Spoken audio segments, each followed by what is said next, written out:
आज मैं लेके आई हूँ आपके लिए ऐसी वीडियो जिसे देखकर आप लोग इस वीडियो को लाइक किए बगैर नहीं रह सकोगे। वीडियो को एंड तक देखना क्योंकि इसमें है जापान के कुछ ऐसे फैक्ट्स जिनको जान के आप हैरान हो जाएंगे।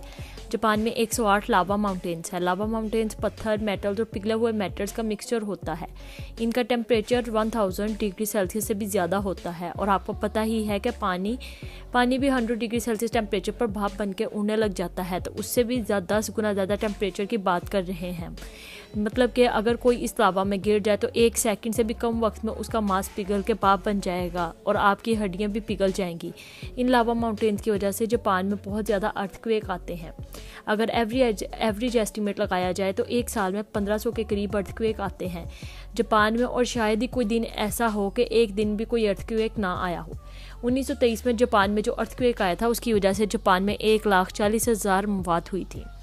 जापान में एक रूल बना हुआ है कि जिसका नाम है मेटाबॉलिज्म, जिसके मुताबिक 40 साल से ज़्यादा उम्र के आदमियों की कमर 33 इंच और औरतों की उम्र 35 इंच से ज़्यादा नहीं हो सकती, जिसके लिए वहाँ के लोगों को वज़न बार बार चेक किया जाता है। वहाँ के एम्प्लॉयज़ मोटे हो जाएं तो उनको फ़ाइन पे करना पड़ता है, और अगर किसी बड़ी कंपनी के कोई एम्प्लॉयज़ में से कोई मोटा हो जाए तो कंपनी को मिलियंस में फ़ाइन पे करना पड़ता है। जिससे बचने के लिए कंपनी अपने एम्प्लॉयज़ को वर्कशॉप भी करवाती है और उनकी न्यूट्रिशन और हेल्थ का भी प्रॉपर ख्याल रखती है। सोचो, अगर आपको कहा जाए कि आपको जो जॉब दी गई है आप उस जॉब के टाइम में सो भी सकते हो, आराम भी कर सकते हो, और जबकि लेने के लिए कोई आपको कुछ कह भी नहीं सकता, तो ये सुनने में थोड़ा अजीब है। लेकिन जापान में नई बात नहीं है। जापान में अगर हम काम करते वक्त थक जाए या हमें नींद आ जाए तो हम उसमें ब्रेक ले सकते हैं, क्योंकि वहाँ के लोगों का मानना है कि काम करते वक्त आपको नींद आ गई है या आप थक गए हैं तो ये ब्रेक नॉर्मल है। जापान के लोगों को दुनिया में सबसे ज़्यादा मेहनती माना जाता है। जापान ही एक ऐसा कंट्री है जहाँ रहने वाले लोगों की उम्र सबसे ज़्यादा होती है। वहाँ के लोगों की उम्र एवरेज 83 ईयर्स होती है। इसीलिए दुनिया में सबसे ज़्यादा 100 साल की उम्र वाले लोग जापान में ही होते हैं। जापान में 70,000 लोग ऐसे हैं जिनकी उम्र 100 साल से ज़्यादा है। जापान का एजुकेशन सिस्टम सबसे डिफरेंट है, क्योंकि यहाँ पर स्कूल के स्टार्ट में 3 साल तक एग्ज़ाम्स नहीं होते, क्योंकि वो इसलिए नहीं पढ़ाते कि बच्चों के पेरेंट्स उनको भेज रहे हैं, बल्कि इसलिए पढ़ाते हैं कि बच्चे कुछ सीखना चाहते हैं। इसलिए जो बातें जापान में बच्चों को बचपन से ही बताई जाती हैं उससे उनको एजुकेशन की इम्पोर्टेंस समझ आती है और उनमें एटीट्यूड की चेंजिंग्स भी आती हैं। जापान की पॉपुलेशन 13 करोड़ है, लेकिन इतनी ज़्यादा पॉपुलेशन होने के बावजूद भी बहुत ही कम लोग हैं जिनके पास घर नहीं है। 2018 की एक रिपोर्ट के मुताबिक जापान में सिर्फ 5,000 लोग हैं जिनके पास घर नहीं है। मतलब ये बहुत बड़ी बात है कि 13 करोड़ की पॉपुलेशन वाले कंट्री में सिर्फ 5,000 लोग ऐसे हों जिनके पास घर ना हो। जिस तरह से जापान में घर के बगैर लोगों की तादाद कम हो रही है, कुछ सालों तक जापान में कोई एक भी ऐसा आदमी नहीं बचेगा जिसके पास अपना घर ना हो। जापान में अगर आपको कुछ भी खरीदना है या कोई खाने की चीज़ खरीदनी है तो आप वहाँ पर वेंडिंग मशीन्स से जाकर खरीद सकते हैं। उन वेंडिंग मशीन का कोई भी इंसान मालिक खड़ा नहीं होता जो कि आपको सामान दे, बल्कि आपको जो चाहो आप खुद ले सकते हो। वेंडिंग मशीन से आप जैसे ही पैसे डालोगे तो आपको आपकी चीज़ मिल जाएगी। जापान में टोटल 50 लाख से भी ज़्यादा वेंडिंग मशीन्स हैं। मतलब यहाँ डेली लाइफ की चीज़ों को खरीदना बहुत आसान है। जापान की ट्रेन दुनिया की सबसे ज़्यादा टाइम पर चलने वाली ट्रेन में से एक है जो कभी भी लेट नहीं होती। अगर कभी लेट हो भी जाए तो सिर्फ 17 से 18 सेकंड के लिए लेट होती है। अगर वहाँ की कोई ट्रेन लेट हो जाए तो वो ब्रेकिंग न्यूज़ बन जाती है। हाल ही में जापान की एक ट्रेन 20 सेकंड जल्दी आ गई। जी हाँ, लेट नहीं बल्कि जल्दी आ गई, जिसकी वजह से रेलवे स्टेशन की इंतज़ामिया ने माफ़ी मांगी। तो आप खुद सोच लो कि वहाँ के लोग टाइम को लेकर कितने ज़्यादा सीरियस हैं। जापान की टेक्नोलॉजी पूरी दुनिया में फेमस है और उसकी एक एग्जाम्पल ये हाईवे टावर है जो कि इस बिल्डिंग के 5th, 6th और 7th फ्लोर के अंदर से गुजरता है। दुनिया की ये सिर्फ एक ऐसी बिल्डिंग है जहाँ से हाईवे गुजरता है और इस बिल्डिंग के ऊपर लोग भी रहते हैं।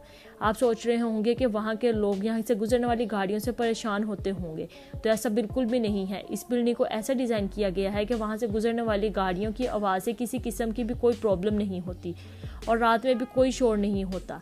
आपको पता होगा कि जापान में हिरोशिमा और नागासाकी पर एटॉमिक बॉम्ब गिराए गए थे, पर क्या आपको इन बॉम्ब्स के नाम पता है? तो मैं आपको बताती हूँ। उनके नाम थे लिटिल बॉय और फैट मैन।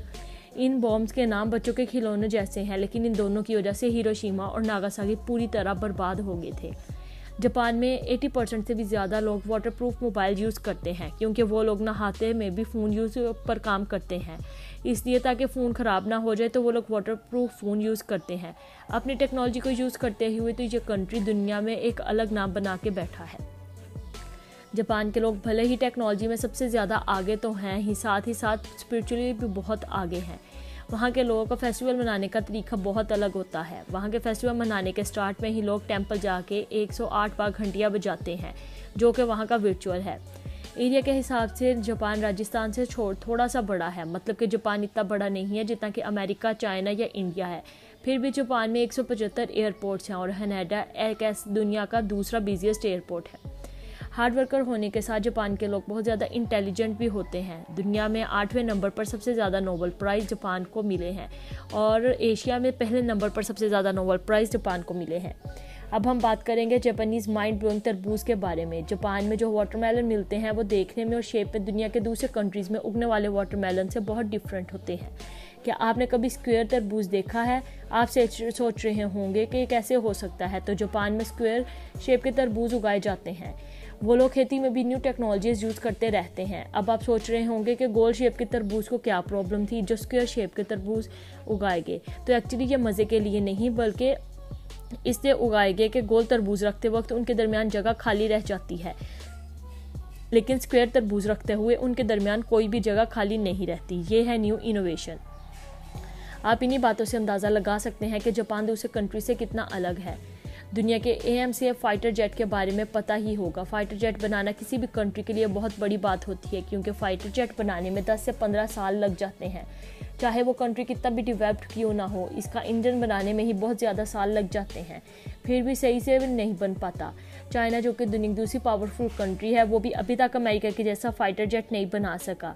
एक फाइटर जेट बनाने के लिए पूरी कंट्री के साइंटिस्ट लग जाते हैं। एक पायलट के चलाने वाला जेट को बनाने में जापान इससे भी आगे की फ्यूचर टेक्नोलॉजी बनाने में लग चुका है। वो एक बगैर पायलट के चलाने वाला जेट बनाने में लग चुका है, मतलब कि एक अनमैन्ड जेट बनाने वाला है जो कि फाइट तो करेगा लेकिन कोई भी इंसान उसके अंदर नहीं होगा।